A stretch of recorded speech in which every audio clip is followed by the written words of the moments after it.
El Centro Tlatelolmatini, en colaboración con Marfil, Centro de Pensamiento y Ciudadanía Creativa, y promovido por CELAFIN, Centro Latinoamericano de Filosofía para Niños, y la comunidad de Littman, presentan la entrevista número 68, en la cual nos acompaña Anabel Segura Urbano. ¿Cómo has estado, Anabel? Hola Axel, muy bien, muy bien.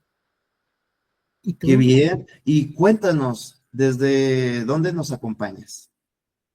Bueno, yo estoy en Guadalajara, Jalisco, México. Aquí llevo ya unos 12 años, más o menos. Muy bien.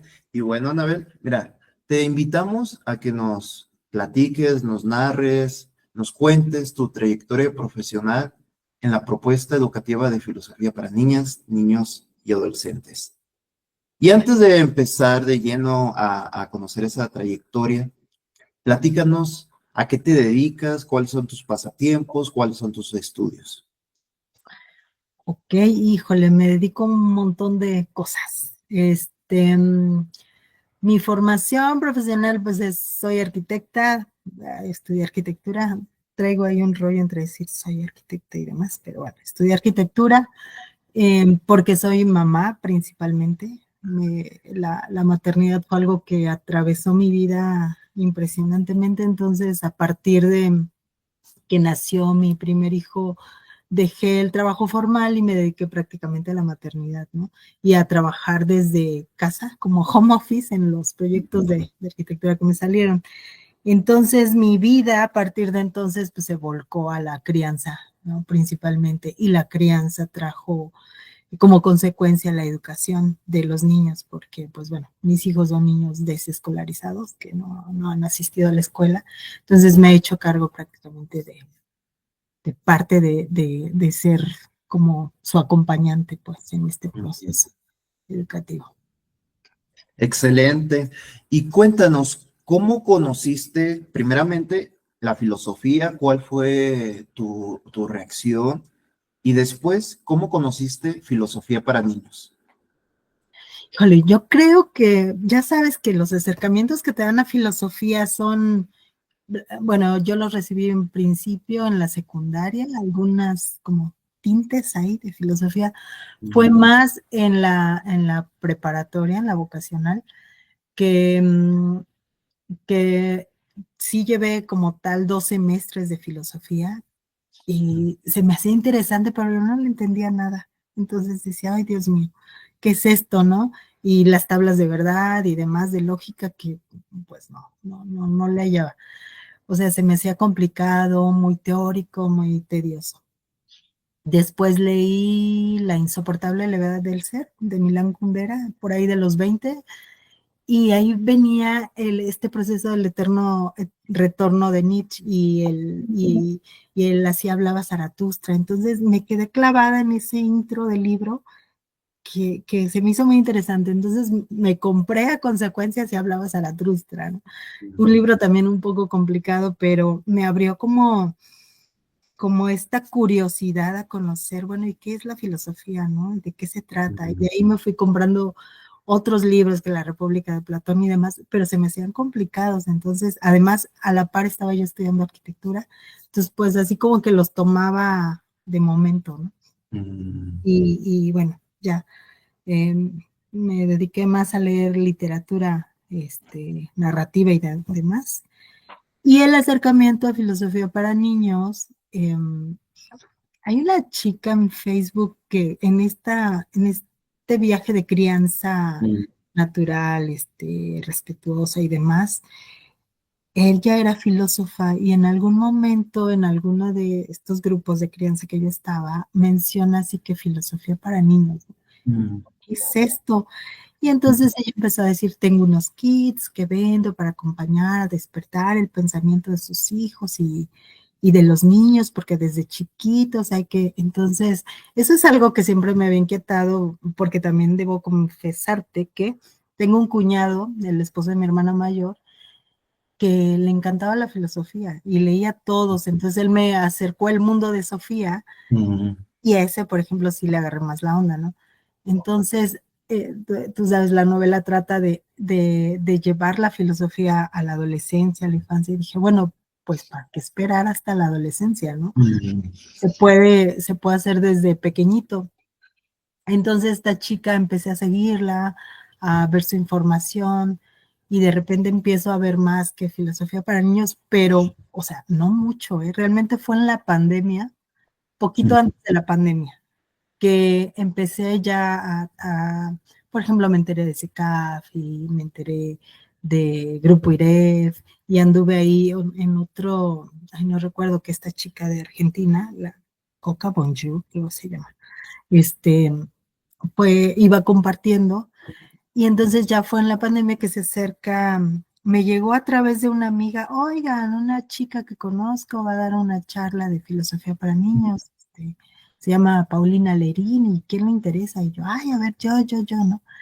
Entonces ya me metí a la charla con ella, nos dio como una muestra de qué era y cómo se llevaba mm, la filosofía para niños y dije, wow, yo quiero esto para mis hijos porque mm, sí están aprendiendo en casa y están aquí, pero creo que necesitan del diálogo, ¿no? Y de una comunidad de aprendizaje que les ayude precisamente a tener este pensamiento elevado, ¿no? Por decir algo.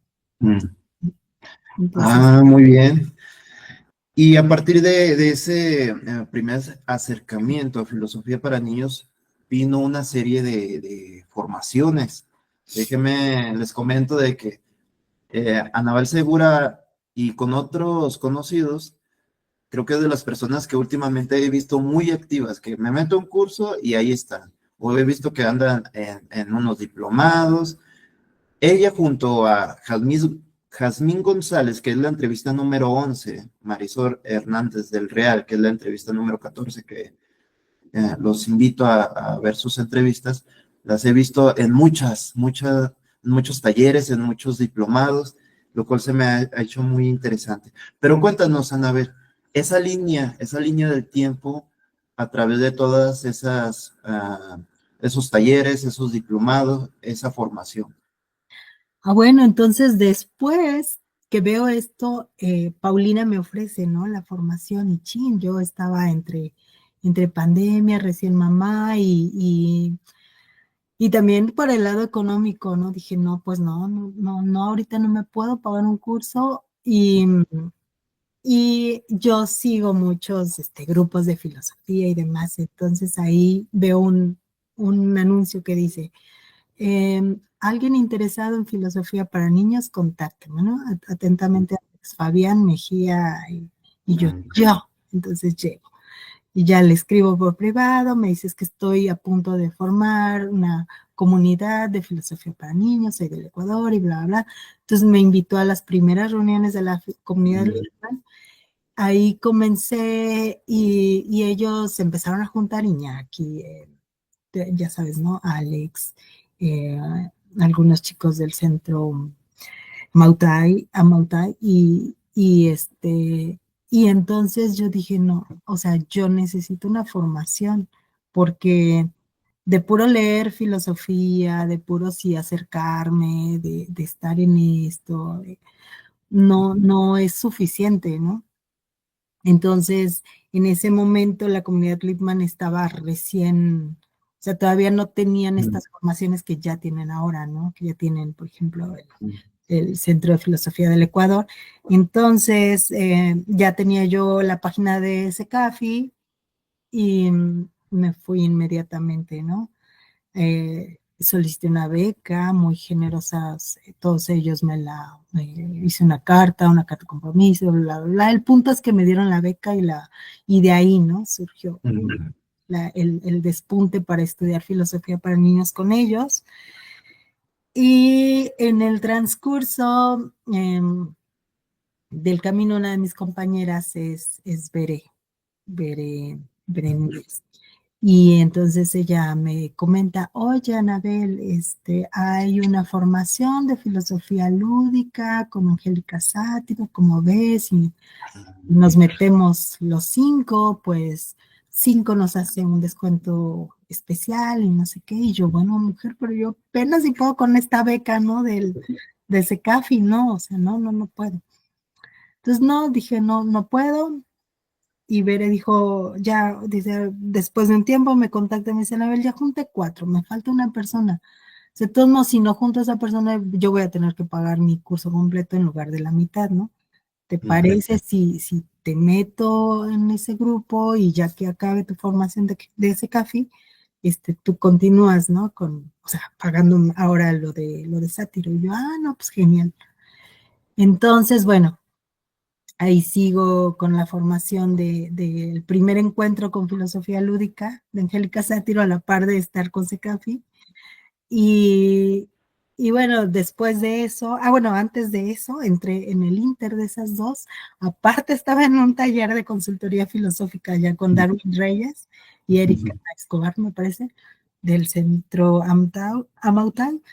Y, y pues bueno, de ahí ha sido, creo que no he parado porque también me di cuenta que una sola formación no basta y que además el deseo de aprender, de seguir explorando otras formas de hacer filosofía o de acercar la práctica filosófica a los ujú, niños y a los adolescentes, pues hay todo un abanico de posibilidades, ¿no?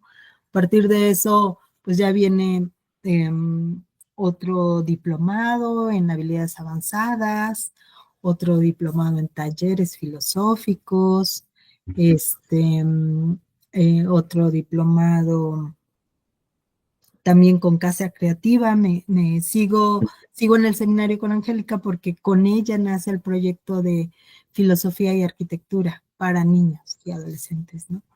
Yo ahí me di cuenta pues que era como mi terreno un poco y que quería explorarle por ahí ujú. para traer el pensamiento a otras formas de habitar, bueno, en esa cuestión, ¿no? Entonces sigo con ella en el seminario de filosofía lúdica y sigo como trabajando en este proyecto. Eh, También hago un curso de lógica con Diego Antonio Pineda del Ecuador también. Este, y sigo en esto, ¿no? También me metí con Angélica porque se me hace muy padre su pedagogía o su modo de hacer filosofía lúdica. Me meto a un curso también un seminario de proceso creativo y filosofía, digo, proceso creativo y pedagogía atrevida, ¿no? Ujú. Termina y bueno, ahora estoy también con ella haciendo algo de la razón poética. Estoy en el propedéutico de la maestría de prácticas filosóficas Ujú. con CECAFI y pues bueno, en un taller de escritura, que ahí nos vemos también, de escritura creativa con Diego Antonio y Gaby Vallejo.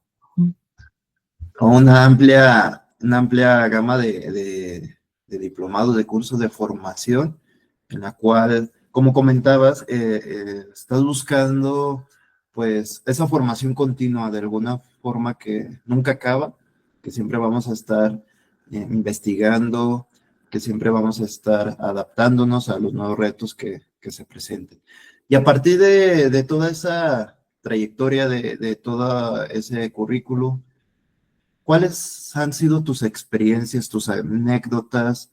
¿Qué es aquello que has visto diferente a la educación tradicional, que te ha cambiado y te ha convencido de seguir formándote? ¿Sabes que algo ay, no mencioné Wonder Ponder, que también Mm, por ahí nos encontramos?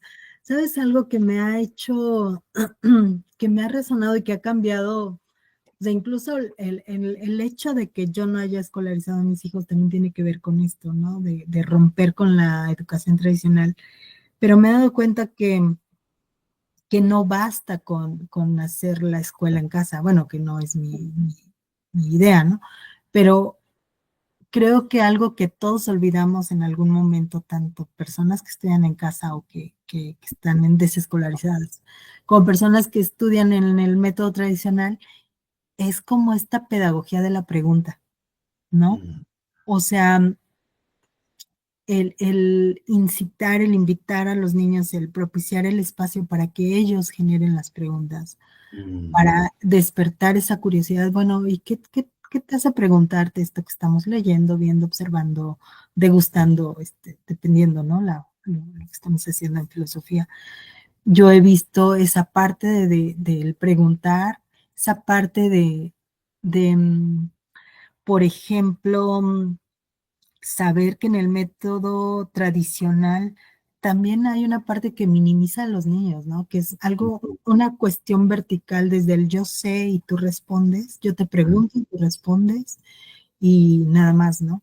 Y el preguntar, ¿tú qué piensas? Esa pregunta para un niño se me hace súper liberadora, porque en algún momento que escuchaba un video de Matthew Lipman, decía, ellos no tienen propiedad privada, los niños, son dueños de su pensamiento, por lo menos es su propiedad privada, ¿no? Su pensamiento.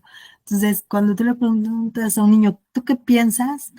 Pues claro que los niños, cuando los adultos o una persona le pregunta, ¿tú qué piensas, no? Realmente reciben instrucciones y tú haces esto, tú haces lo otro. Y entonces, esta parte del escuchar al otro, de preguntar, ¿tú qué piensas de? ¿Y tú qué piensas de lo que ha dicho fulanito? ¿Tú qué piensas? ¿Estás de acuerdo? O el darme cuenta que a través del diálogo los niños pueden ir transformando sus propias ideas, ¿no? Y cambiando lo que ellos pensaban, porque muchas veces al cerrar las sesiones, y bueno, les pregunto, ¿no? ¿Sigues pensando de la misma manera como inició la sesión? Y algunas veces o muchas veces los niños, no, lo que dijo fulanito me hizo ver que entonces también da potencia al diálogo, como no tienes idea, como para abrir la mente, el pensamiento y de los niños, ¿no? Esta parte dialógica de comunidad, que a veces, por ejemplo, en las escuelas, aunque haya muchísimos niños, interactuando en una sola clase no se da entre ellos, y también en las cuestiones de hacer el homeschooling o la educación en casa, tampoco la hay. Entonces, para mí, el diálogo es como algo súper, no sé, como de las cosas más importantes que hay en este proceso de filosofía para mí. Una herramienta realmente significativa, relevante, el diálogo, así como comentas, ayuda a romper ese paradigma tradicional de que el alumno es receptivo, el, el docente o el padre o madre de familia es la persona que tiene ese conocimiento, ¿no? Y trascender a lo que comentaba Paulo Freire, a una educación liberadora, en donde el estudiante de alguna forma también se vuelve maestro y el maestro se vuelve estudiante, ¿no? Con investigadores. Y lo comento porque, de hecho, antes de empezar la entrevista, había visto en Facebook, cuando estaba buscando los proyectos que haces, había visto esa publicación de que comentabas de Paulo Freire, por lo de los libros de texto, no sé si te acuerdas. De los libros de texto gratuito de aquí de... Sí, ya ves que había comentado en un noticiero, no, es que cómo van a Sí, retomar a Paulo Freire si es de hace ajá, décadas, ¿no? sí, ¿cómo les Y vas a dejar a los niños pues el proceso de su aprendizaje si ellos están para aprender del otro, del maestro, ¿no? Y no de sus compañeros? Sí, sí, sí, es que es liberador todo esto. asimismo, lo que se me hace interesante, que me ha causado mucho ruido y es algo que de alguna forma no hemos investigado en este canal, y ya van varias personas, varios entrevistados de que han comentado del homeschooling, ¿no? Que me parece que Jazmín lo comentó, también Soraima Navarro comentó también del homeschooling. Entonces creo que va a ser un tema a investigar para otra entrevista. Podremos invitarlas a las 3. No recuerdo a quién más o si las personas que dije si son las correctas, No recuerdo si Jazmín lo dijo, si Zoraima lo dijo, les voy a preguntar para que me recuerden y poder hacer una entrevista sobre ese proyecto de homeschooling, pero ya enfocado a lo filosófico, ¿verdad? Entonces va a ser un tema pendiente en este canal. Y bueno, regresando a la línea del tiempo, a esta trayectoria profesional, también, aparte de la formación, de las experiencias, algo que se debe de abordar son los proyectos. Ya nos vas a contar los proyectos que tienes en filosofía para niños, niños y adolescentes. Yo quiero preguntarte sobre el siguiente y si faltan algunos, pues ya nos vas comentando. Yo también vi en Facebook este proyecto, la comunidad virtual de prácticas filosóficas, que si no mal recuerdo la llevas con Jazmín González, ¿verdad? Sí. Cuéntanos sobre ese proyecto. Cuéntanos el hecho de por qué abrirse a las prácticas filosóficas, cuáles prácticas filosóficas abordan. Claramente, pues una de ellas es filosofía para niñas y niños. Y bueno, empezamos con eso y ahorita vamos con las otras preguntas. Ok, sí, bueno, yo desde que inicié en esto y que tengo las formaciones virtuales, porque como la mayoría de los niños, si no es que todos, bueno, de los niños pequeños que yo tengo haciendo filosofía para niños, pues son niños desescolarizados que también hacen homeschooling.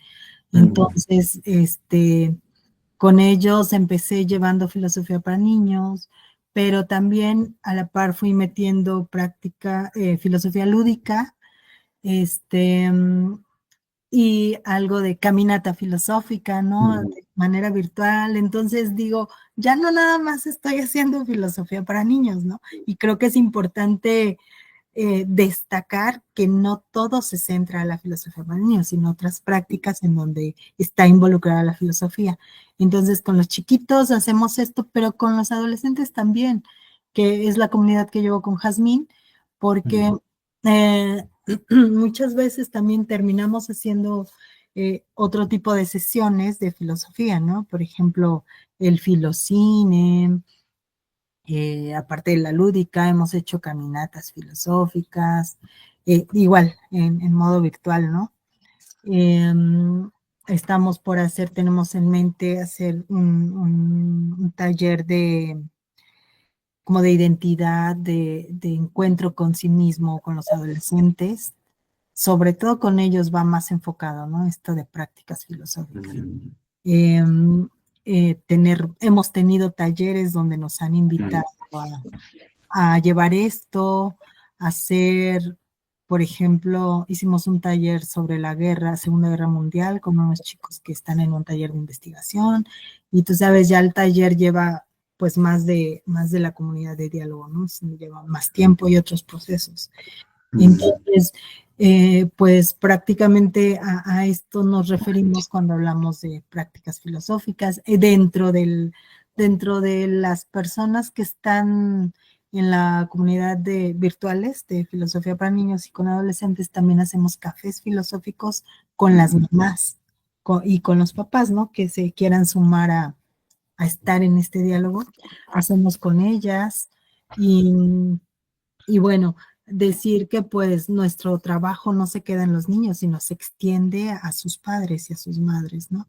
Haciendo estos encuentros de reflexión y de diálogo. mm. Vivan un poquito lo que hacen sus hijos en nuestras comunidades. Entonces, bueno, pues por ahí va la onda, porque también pensamos, Jazmín y yo, que muchas veces se pone a la filosofía como un saber secundario, terciario, ¿no? Que se va delegando cuando realmente está incrustado en nuestra vida, pero no lo sabemos. Y si no lo practicamos, pues la intención de nosotras es que los chicos desde niñitos y adolescentes encuentren un modo filosófico de vivir, ¿no? Y eso se hace pues a través de la práctica, de la práctica filosófica. También tengo la siguiente pregunta en cuestión a las prácticas filosóficas y sobre todo relacionándolo con filosofía para niños. Bueno, algunos autores lo manejan dentro de, ¿verdad? Pero ¿cómo la filosofía para niños complementa las prácticas filosóficas y al mismo tiempo cómo las prácticas filosóficas complementan filosofía para niños?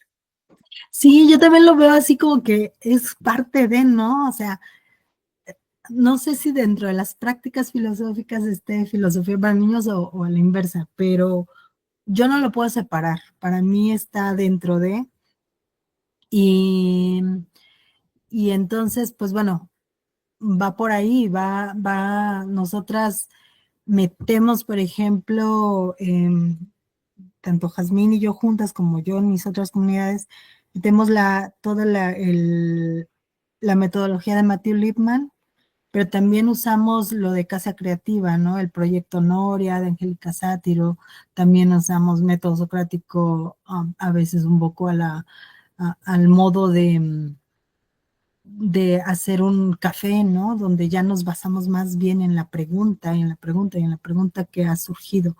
Y, y bueno, no lo separo, yo lo complemento y lo vamos ahí pues metiendo, porque finalmente Matthew Lipman es como la base de, ¿no? De filosofía para niños. Y la filosofía para niños es el eje y de vez en cuando vamos como adoptando alguna práctica filosófica sin dejar de lado el camino necesario para que los niños puedan ir como disciplinando el pensamiento en este sentido eh, de, de ir construyéndolo a partir de estos tres ejes que decía Matthew Lipman, ¿no? De cuidadoso, creativo ay, ¿qué? Crítico. Ético, crítico, perdón. Uh-huh. Sí, entonces, pues sí, siempre la base de todo, bueno, por lo menos en mi caso es Matthew Lipman, ¿no? Matthew Lipman y de ahí todas las personas que se han involucrado o que han salido a partir de él, como pues Angélica Sátiro, también yo con los chiquitos, la tengo siempre presente, ¿no? Matthew Lipman, Angélica Sátiro, y de pronto meto una práctica filosófica, ¿no? Caminata, o meto con los niños hacemos las limonadas filosóficas, me dan ellos un tema, ellos escogen, y a veces tiene que ver con una caricatura que vieron y me dicen, es que yo quiero hablar de eso, ok, entonces vamos a analizar cómo le sacamos ahí la limonada filosófica para traerlo sobre lo que a ellos les interesa, ¿no? Y con los chicos, los adolescentes también, tenemos nuestras malteadas filosóficas, en lugar de café, donde pues ya es diferente, ¿no? Ya no es esta metodología de Matthew Lipman, sino es el proceso del café filosófico. Y también con los adolescentes hemos visto, hemos empezado a meterles un poquito de historia de la filosofía, pero así como gotitas, ¿no? De manera pues más lúdica, no tan como yo te comenté que lo vi en la adolescencia, que Dios mío, decía, ¿qué es esto? Pero ¿cómo sé que yo no sé nada o qué? ¿No? Entonces, ahí va metido, me parece. A ver si respondí tu pregunta y no te hice bolas. Sí, claramente, y no se me vienen muchas líneas de investigación, sobre todo porque a lo largo de lo que llevo involucrado de filosofía para niños, he conocido como dos, de hecho, como lo podría hacer o lo podría minimizar o hacer un reduccionismo como de dos, ¿cómo se podría decir? Dos posturas, como la filosofía para niños ortodoxa y la filosofía para niños heterodoxa, ¿no? Pero Uh-huh. algo que me gusta de lo que comentas es de que delimitas, ¿no? Esto es filosofía para niños, esto es otra práctica filosófica, y creo que es algo muy bueno para, de alguna forma, diferenciar un proyecto del otro, ¿verdad? Uh-huh. Entonces, por ejemplo, de las limonadas filosóficas, las malteadas filosóficas que tienen esa raíz del café filosófico. Eso me llamó mucho la atención.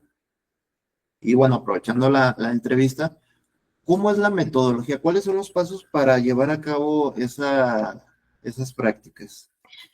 Por ejemplo, a los chicos les preguntamos, ¿no? Como ya te había dicho, con los chiquitos, a ver, ¿de qué quieren hablar, no? ¿Qué es lo que ¿qué preguntas le surgen? No, es que yo quiero hablar de gatos, ¿no? Salió una vez una chiquita, yo quiero hablar de gatos porque digo, a ver, ok, entonces entre todos vamos a formular unas preguntas que se les vengan a partir de los gatos, ¿no? ¿Qué preguntas les surgen ahí? ¿Qué quieren saber? ¿No? Y entonces, pues ya hicieron ellos la serie de preguntas. Ya en ese tiempo estaba yo con el Enduti, entonces fuimos haciendo como esta metodología de depurar. Y escogimos una y a partir de la pregunta fue eso, ¿no? No me acuerdo que, ¿por qué? No recuerdo que sí, ¿por qué los gatos tenían algo de 7 vidas, ¿no? Y entonces, ¿qué implica para ellos eso?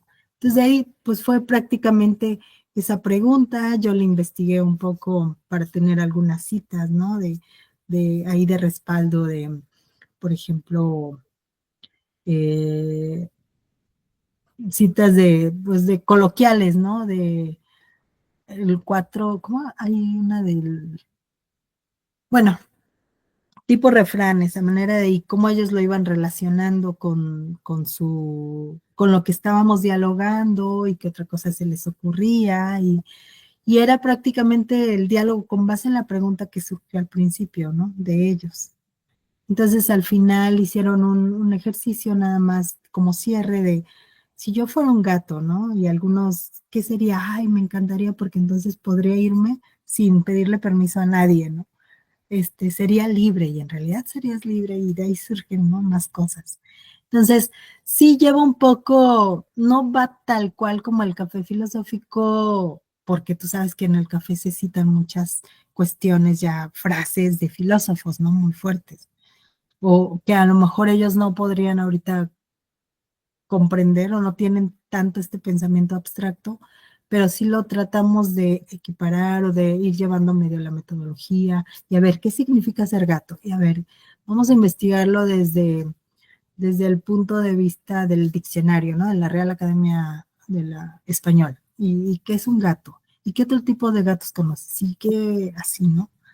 Y el gato de juego, el gato de... Y ahí se abre como un panorama también, que entra un poquito, sí, filosofía para niños, pero solamente para quitar ambigüedades, ¿no? O para hacer el buen uso del lenguaje, o cuándo hacer el usar esa palabra. Y así, o sea, los niños se traen su bebida favorita, y nos comparten, yo traje esto, yo traje lo otro. O sea, le decimos limonada por tener un nombre, ¿no? Muchos traen chocolatito, traen y con los adolescentes lo mismo, con ellos ha sido, pues es más complejo su pensamiento, entonces con ellos ha sido, no, pues yo quiero hablar pues de qué es el espíritu, qué es el alma, y así, ¿no?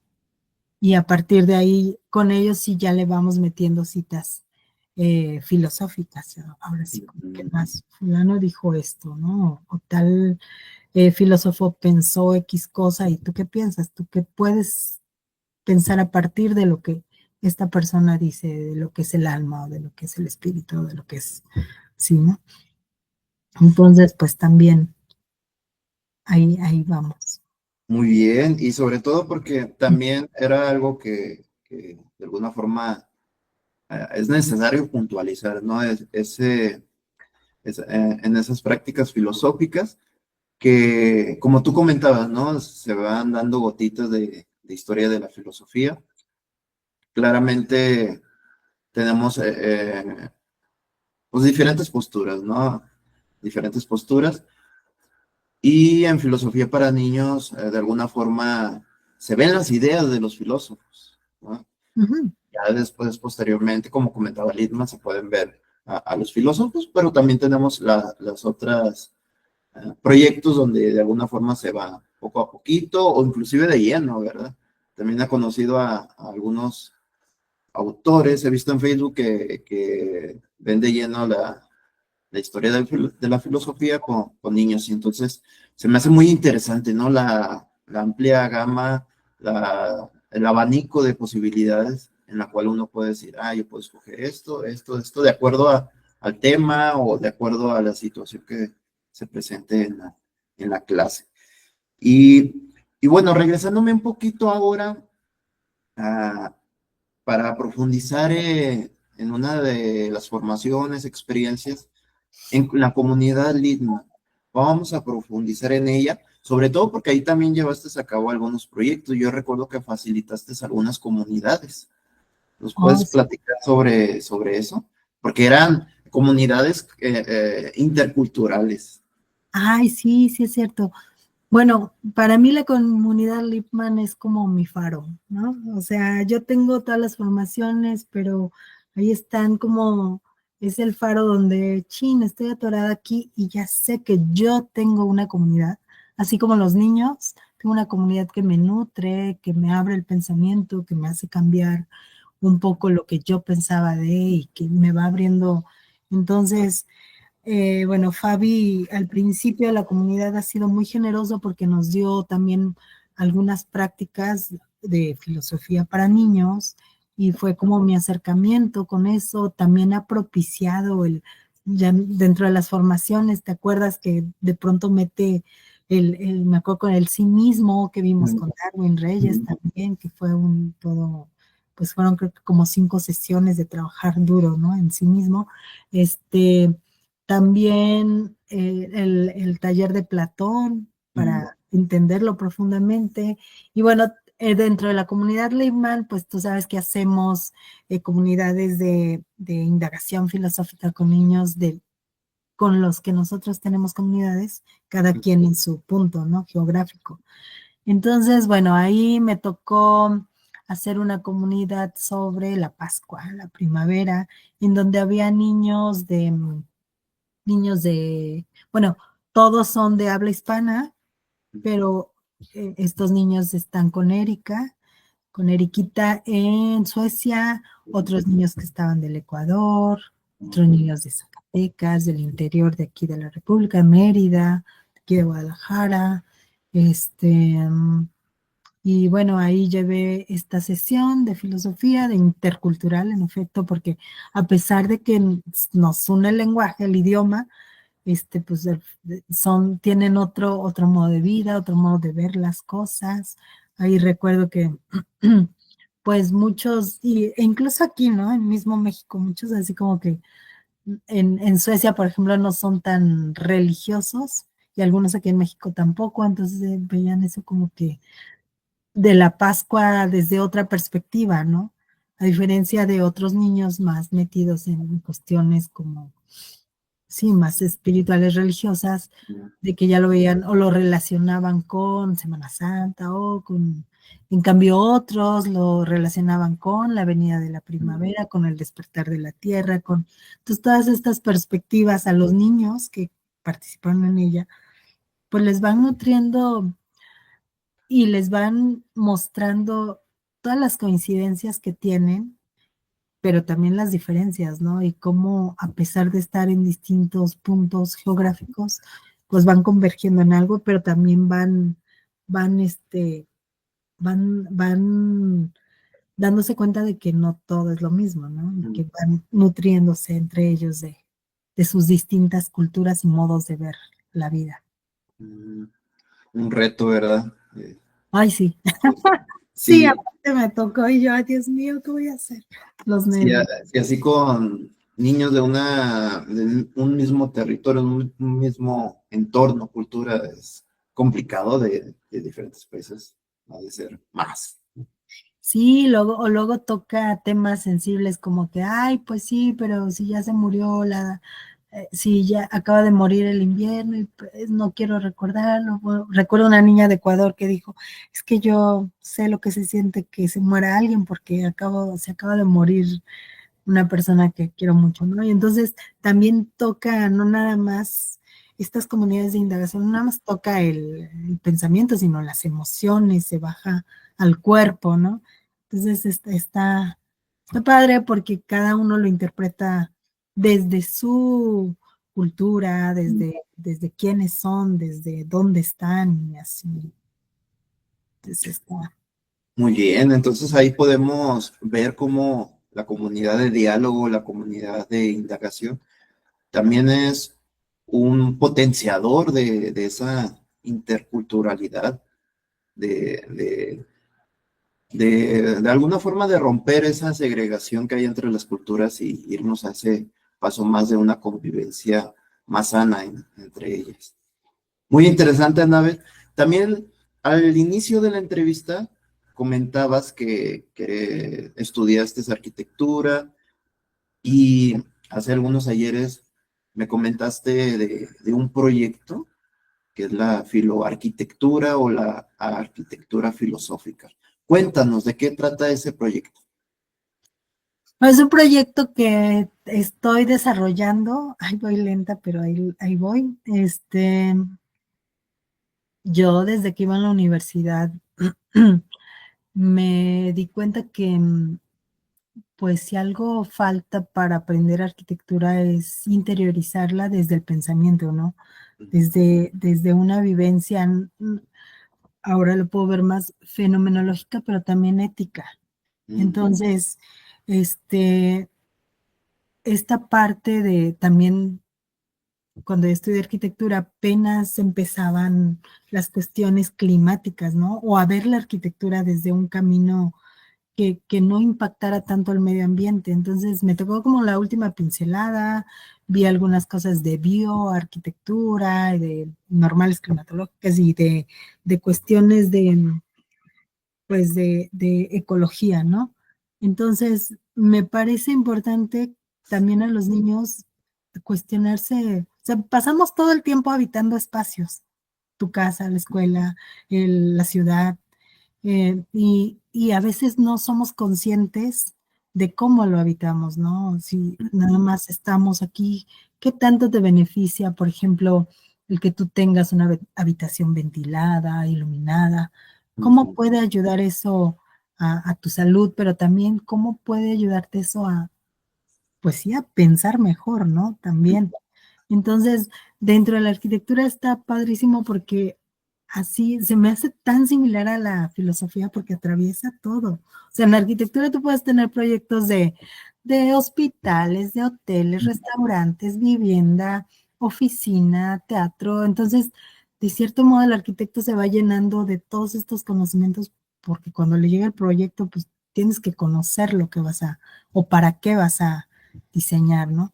Entonces, para mí fue importante meter la reflexión filosófica a la hora de proyectar, ya en el plano como arquitecto, ¿no? Ya como profesional, que muchas veces muchos arquitectos no lo tienen, simplemente se van o por lo bonito, por lo estético, por lo bello, pero dejan a un lado la vivencia del espacio y dejan a un lado la ética y sobre todo la bioética, ¿no? La ética ecológica, cómo va a impactar los materiales con los que tú estás construyendo. Entonces, parte de esto es también llevar esa conciencia a los niños, ¿no? Saber que cuando salgan a la calle no nada más hay concreto, hay acero, sino que sepan que en principio todo viene de la tierra y es de la tierra y que se puede construir con tierra y que hay otras formas de vivir la arquitectura de forma más ecológica. Además, pues de estos principios, ¿no? También que se ven filosóficos de, por ejemplo, Bachelard, que habla la poética del espacio, de hacer analogías de la casa como un nido, de tratar pues de que las vivencias de los niños también sean conscientes del espacio que habitan y sobre todo que puedan relacionarlo con un modo de vivir la arquitectura desde la experiencia, ¿no? Ahí voy más, ahí metí un poquito más la filosofía lúdica en la cuestión fenomenológica, por ejemplo, de qué te hace sentir cuando estás en este espacio o en un jardín, ¿no?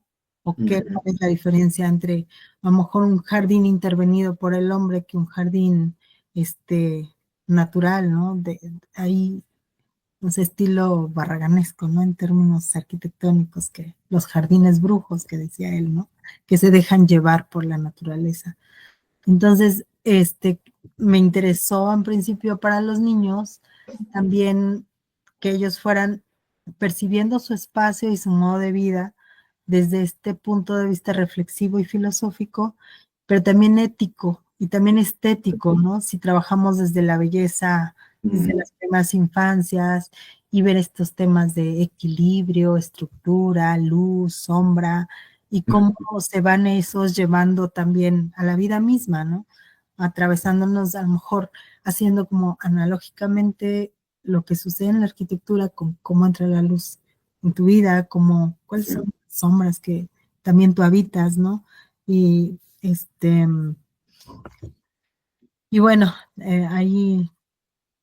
ahí va caminando porque es un montón. Empecé tratando de resumirlo, pero ahora ya lo dividí entre arquitectura y entre urbanismo, ¿no? Con el programa de ciudadanía creativa de Angélica Satiro, pues ya también se me abrió otro panorama para la vivencia de la ciudad, de hacer, por ejemplo, ya te comenté, este proyecto de hacer como caminatas filosóficas con niños en los jardines, en que cuestionen, la ciudad está hecha para mí, y ahí se viene también la ciudad de los niños de Tonucci, ¿no?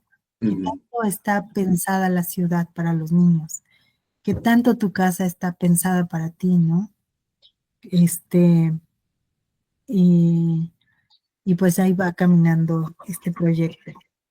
Déjame, te comento, Anabel, que tenía mucho interés de conocer este proyecto y de hecho vamos a tener que hacer otra entrevista, si eres gustosa, exclusivamente de filoarquitectura. Bueno, comento de que yo tengo, no sé si llamarle un proyecto aparte de filosofía para niños, creo que no es tan así. Más bien va a ser como un, un fundamento, una perspectiva dentro de la misma propuesta. Eh, lo denomino neurofilosofía para niños.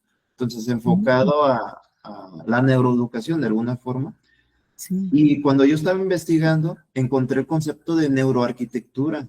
Entonces, ahorita lo que me comentas, lo estoy asimilando y digo, qué interesante. Entonces, de alguna forma, cómo el calor, la temperatura en un espacio no puede influir, como lo comentabas, la luminosidad, la humedad, no sé, hay muchos factores que se deben de tomar en cuenta en la arquitectura y que dentro de la misma, al momento de llevar filosofía para niñas u otra práctica filosófica, influyen en el diálogo.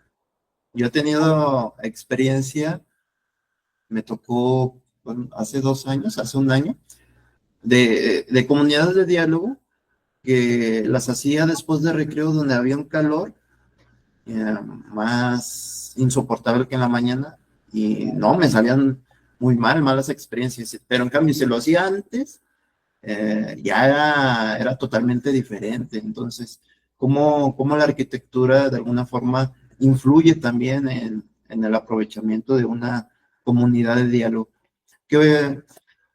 ¿Cómo ves? ¿Cómo ves eso? No, es que está, sí, ahora que lo mencionas, sí, porque los materiales, ¿no? Y también las horas del día. Hay una hora del día cuando los tonos son más azules, que son casi al amanecer, las primeras horas de la mañana, donde también se nos abre más el pensamiento, la cuestión creativa, que son horas destinadas. Entonces, esto que has mencionado de la neuroarquitectura es algo que, bueno, en la universidad te enseñan, ¿no? Así como que, bueno, estás en el del Ecuador al norte, entonces tu casa te conviene orientarla así, depende de dónde estés, ¿no? En qué punto de latitud o de altitud, y bueno, pero algo que se deja de tomar en cuenta muchas veces es esta parte de las entradas de luz, ¿no? Si es mucha, si es poca, el calor, la ventilación, los materiales, ¿no? Por ejemplo, uno duerme mejor si su casa, que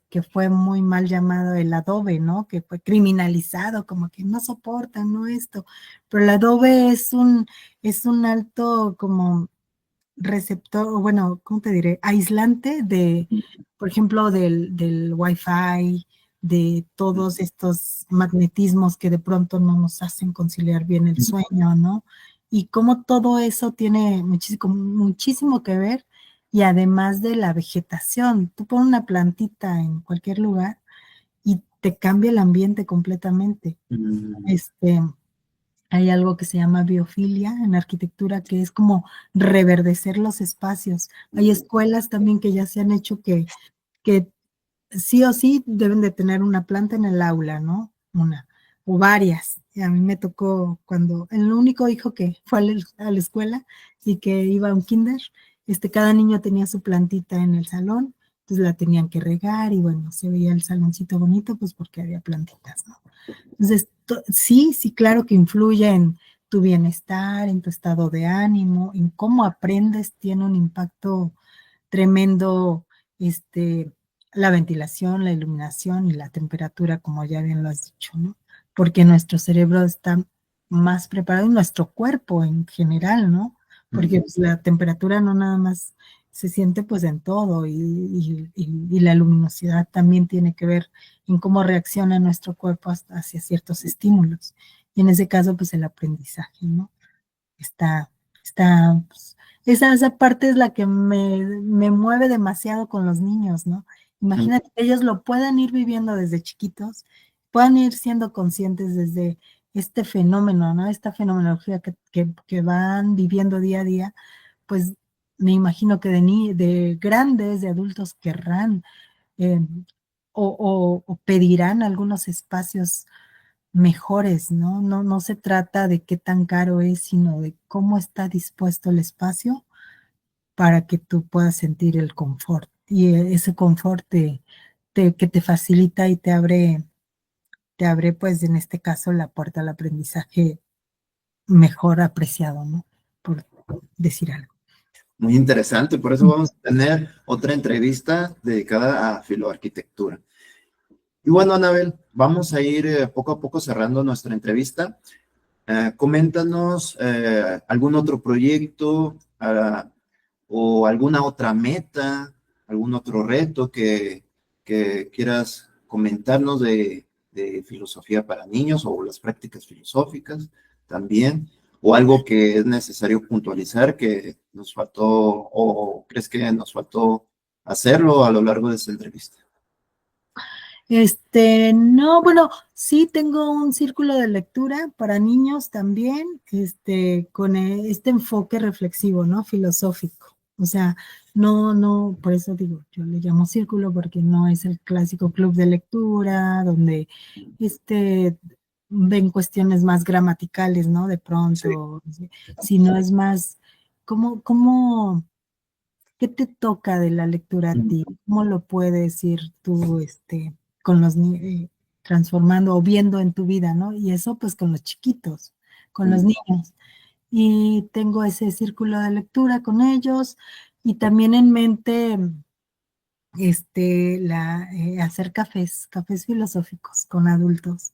Ese es algo que también poco a poco ahí lo voy metiendo porque, híjole, quisiera hacer un montón de cosas, pero el estar a cargo de los niños, más las formaciones, más los compromisos que tengo de trabajo, pues de pronto el tiempo no me da, pero ahí de a poco voy a ir sacando un café filosófico, cada 2 meses.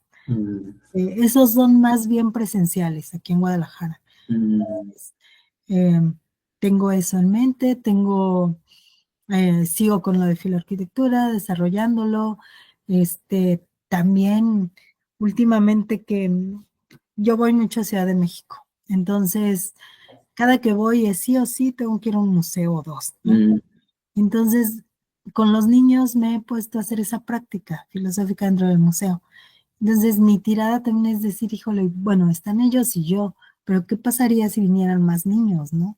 Y juntos visitamos el museo y juntos al final hacemos una comunidad de indagación con esto que estuvimos viendo por acá, que nos hace pensar, que nos hace reflexionar.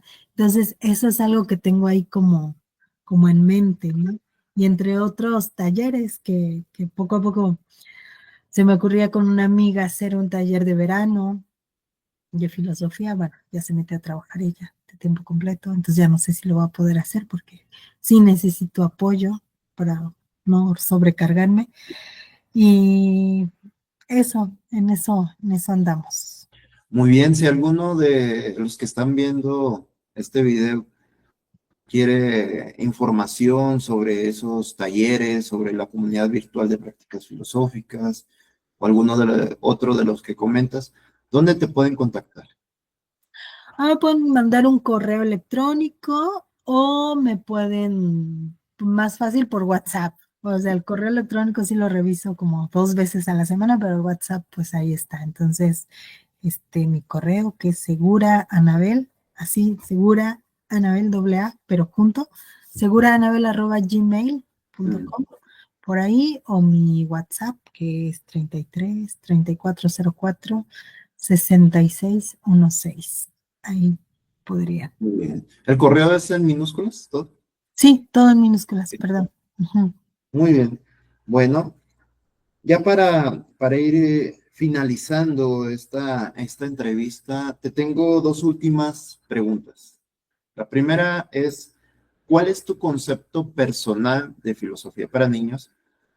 Y la segunda, que de alguna forma pues, está relacionada a la respuesta de la primera, ¿cómo, cómo hacerlo un modo filosófico de vivir, ¿no? Que de alguna forma ayude a sobrellevar o a enfrentar los retos que estamos presentando en la actualidad, la violencia, el cambio climático, etcétera.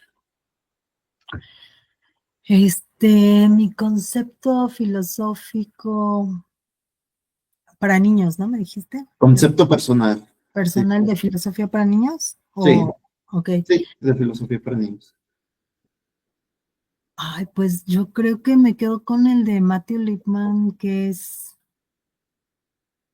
multidimensional, Mm, no lo sé, democrático. Es que, es que en eso se encierra todo, ¿no? mm, Y en eso se sí, encierra la respuesta a la segunda pregunta, ¿no? Hacerlo un modo de vida.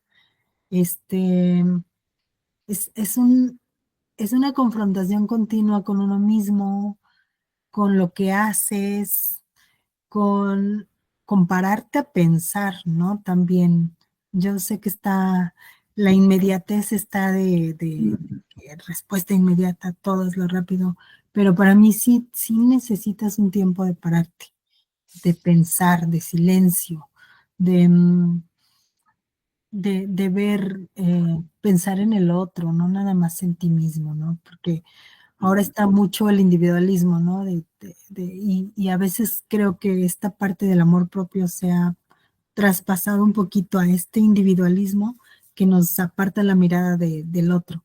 Entonces yo sí pongo esta cuestión multidimensional, deliberativa tal vez, como concepto y como modo de vida, porque abarca los tres pensamientos principales, ¿no? Que es el creativo, crítico y cuidadoso. Y, mm, y, y con estos tres, pues se engloba el modo de vivir, el modo de actuar, de, de, de cuestionar, de pensar en el otro y de solucionar a la vez, ¿no? Las cosas que se te van poniendo en el camino. ¿Cómo, cómo lo, excelente. cómo lo traspasas a partir de ahí? Como el Muy fin. bien, muy bien. ¿Algo más o? Pues no, nada, agradecerte nada más por el tiempo y por el espacio y por la plática tan bonita. Muy bien. No, pues con estas palabras que nos comentas, pues vamos a ir cerrando nuestra entrevista, no sin antes felicitarte por tu trayectoria profesional y agradecerte por haber aceptado esta entrevista. Muchas gracias a ti, Axel. Un placer.